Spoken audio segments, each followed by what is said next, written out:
Olá, pessoal! Sejam bem-vindos para mais um podcast. Hoje eu estou aqui com a Nara. Ela é minha amiga da época da graduação. A gente fez graduação na mesma universidade, no mesmo período. Hoje ela é doutora em engenharia agrícola pela UFLA, uma excelente professora, e está aqui conosco para falar sobre os cuidados que nós precisamos ter para produzir um artigo científico de resultado de alguma pesquisa. Nara, obrigada por ter aceitado o meu convite. Seja muito bem-vinda. Eu que agradeço aí o convite e espero sanar aí algumas dúvidas. Tá, joia. Então, quais são as dicas iniciais que você daria para uma pessoa que tem a intenção de publicar um artigo de resultado de pesquisa? Eu acho que o principal foco para você iniciar a execução de um artigo é você ter o seu objetivo muito bem definido, porque todos os tópicos do artigo vão ser construídos em cima desse objetivo, né? Que geralmente todo artigo pede a introdução, material e métodos ou metodologia, resultados e discussão, que às vezes pode vir separado, né? Resultados num tópico e discussão no outro, e a conclusão. E aí você vai descrever minuciosamente como devem ser alcançados esses objetivos, o que você fez para alcançar esses objetivos, de forma que você permita que alguém que esteja lendo seu artigo consiga replicar tudo que você fez na sua pesquisa. Sim. E a conclusão é total objetivo também. Meu objetivo foi X, o objetivo foi alcançado. Outra coisa que eu acho importante de dizer também é que é melhor deixar os artigos mais recentes para a introdução e deixar os mais clássicos para o referencial teórico, que você tem ali uma possibilidade de explorar um pouco também. Você concorda? Na verdade, o referencial teórico, né, quando a gente faz uma estrutura de referencial teórico, na verdade a gente tem que abordar tudo, né? Desde os mais clássicos e vindo atualizando eles com os mais recentes, aí as maiores inovações que tem tido recentemente. Sim. Outra coisa importante que você falou é com relação de deixar ali os métodos bem claros, de forma que o leitor possa replicar, porque isso é uma dificuldade muito recorrente com iniciantes. Então, produzir um artigo com essa clareza é de muito valor para a comunidade científica, tanto para compreender como que você chegou naqueles resultados, como para replicar, caso seja de interesse do leitor. Inclusive, é nessa etapa também que a gente inclui, que a gente descreve a análise estatística, e isso é uma dificuldade que a gente encontra muito aí em artigo, né?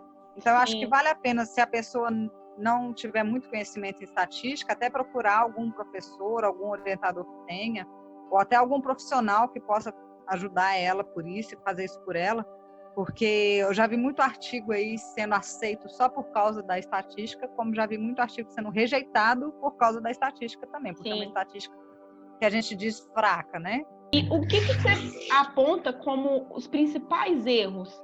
Olha, tem alguns pontos que a gente tem que salientar aqui, por exemplo, na metodologia. Tem muito artigo que a gente pega a metodologia e a gente vê que ele inicia dando a latitude, longitude e condição climática do local onde foi feita a pesquisa. No entanto, às vezes a pessoa põe esses dados do laboratório onde ela fez uma análise em que esses dados não interferiam em nada, né, na pesquisa. Então, eu acho que esses dados devem ser colocados só quando for interferir realmente nos resultados. Outra coisa aqui que eu vejo muito errônea também geralmente a gente segue a escrita nessa ordem mesmo: introdução, metodologia, resultados, discussão e conclusão. Eu já vi alunos querendo começar aí pela conclusão. Então, como você vai concluir algo que você ainda não avaliou os resultados? Não tem como você concluir em cima disso. Acabou de escrever a conclusão, aí sim a gente vai escrever o resumo, né? Você tem que ter todos os dados em mão para você fazer um bom resumo do seu artigo. Porque a maioria das pessoas que vai pegar o seu artigo vai ler o resumo primeiro. Né? É verdade.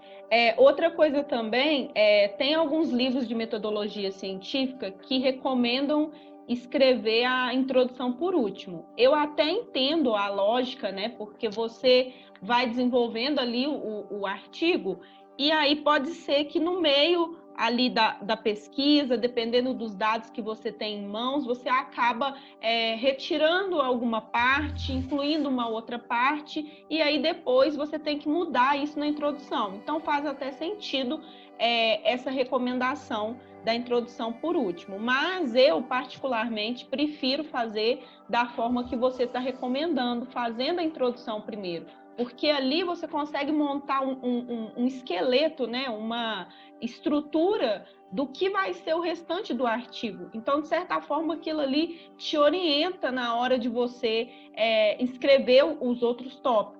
Então, e também vamos supor que a pessoa tem dificuldade de escrever, né, a introdução. Às vezes ela pode só escrever os objetivos, porque você vai precisar dos objetivos para fazer o resto. E aí, à medida que você vai fazendo o restante, você vai acrescentando na introdução. Mas se você não tiver nem os objetivos bem definidos, você não vai dar conta de escrever seu artigo, não. Tomar bastante cuidado com as referências. Né? A gente tem que sempre que estar atento que todas as referências que estão no texto têm que estar na lista de referências, e todas as referências da lista de referência têm que estar no texto. E cada revista, é muito importante você ler o guia de autores de cada periódico, porque cada revista tem uma forma de referenciar diferente.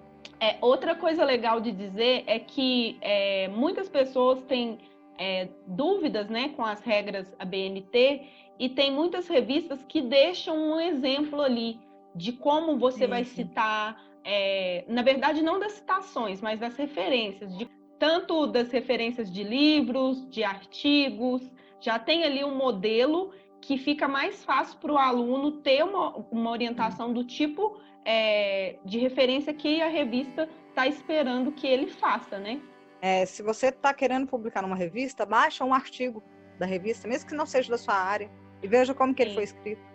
E às vezes também na estrutura dos tópicos, né? Porque às vezes a revista não deixa claro quais são os tópicos que eles têm interesse, que eles gostariam que seu artigo tivesse, deixa um pouco mais livre, e aí você vendo um artigo que já foi publicado, você já tem uma orientação melhor. Eu tenho visto que ultimamente muita revista não tem aceitado o título do tipo assim, desenvolvimento de não sei o quê, análise de não sei o quê. Esses termos, determinação, análise, isso se refere à metodologia do trabalho. Então, eles falam, em vez de você pôr determinação de propriedades físicas, coloca só propriedades físicas de tal. Entendeu? Sim. Porque essa determinação, desenvolvimento e tal, também entra nos objetivos, né? E como isso já está bem descrito no texto, às vezes isso não é tão chamativo para o título, né? Lembrando também que das palavras-chave, né? Que é uma dica, né, que às vezes parece boba, mas que a gente também tem que tomar cuidado que as palavras-chave são palavras que vão ser utilizadas além do seu título para fazer com que você encontre o seu artigo aí numa plataforma, né, em qualquer plataforma. Então, as palavras-chave, elas não devem conter no título. Então, devem ser palavras distintas das que já tem no título. Essa é uma boa dica, inclusive eu fiz isso durante algum tempo, eu colocava as palavras-chave dos meus artigos muito semelhantes com as palavras que já estavam no título, né? Sem pensar na função que as palavras-chave têm, que é justamente ampliar a possibilidade do seu artigo ser encontrado em alguma ferramenta de busca. Então, é uma dica muito boa também para quem está iniciando. Com relação aos dados, o que você poderia indicar? Primeiro é a dica que eu já dei, né, da análise estatística. E uma representação atrativa dos dados também tem sido fator para a publicação de artigos. Deixar expostos de maneira mais clara, né, mais compreensiva. Então, você tem que deixar a representação dos seus dados bem atrativa.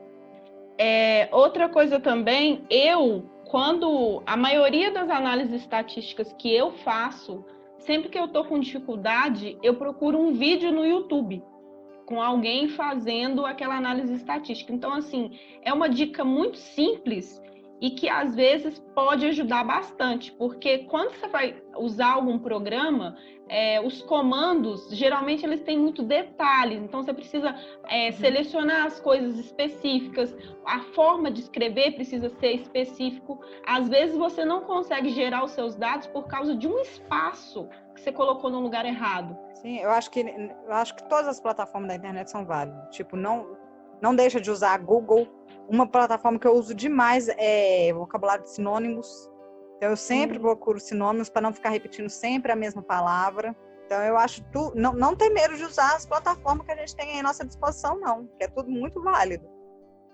Essa dica dos sinônimos também é muito boa, porque eu vejo muita gente falando que tem dificuldade de escrever um texto atrativo para as outras pessoas lerem.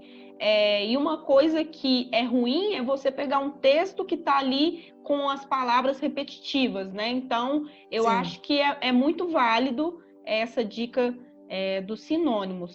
E você teria uma referência para passar para o pessoal com um artigo que tenha essa estrutura que você mencionou ao longo do podcast, para quem quiser dar uma olhada no artigo de maneira prática? Sim, eu tenho um artigo aqui que ele não é meu, não. É um artigo que eu sempre recorro a ele, né? O título dele é Redação Científica e a Qualidade dos Artigos. 2 pontos. Em busca de maior impacto. Dicas muito boas nele, inclusive assim, de tempos verbais, né? De frases que a gente pode estar substituindo, né? Para ficar mais atrativo o texto e para aumentar mesmo a visibilidade do seu artigo. Tá, joia. Eu vou colocar o link, então, desse artigo na descrição para quem quiser encontrar, ficar mais fácil. Então, eu encerro o podcast de hoje. Quero agradecer mais uma vez a professora Nara por ter aceitado esse convite. Desejo um bom domingo a todos e aguardo vocês na próxima semana com o próximo podcast. E só para finalizar aqui, eu queria dizer que a gente tem que ler muito. Porque a gente só escreve bem quem lê muito. Então, se você quer escrever um bom artigo científico, se você quer ser um bom escritor, você tem que ler bastante artigo científico. Foi a cereja do bolo, uma excelente dica. Então, bom domingo aí a todos. Bom domingo a todos. Até a próxima. Até.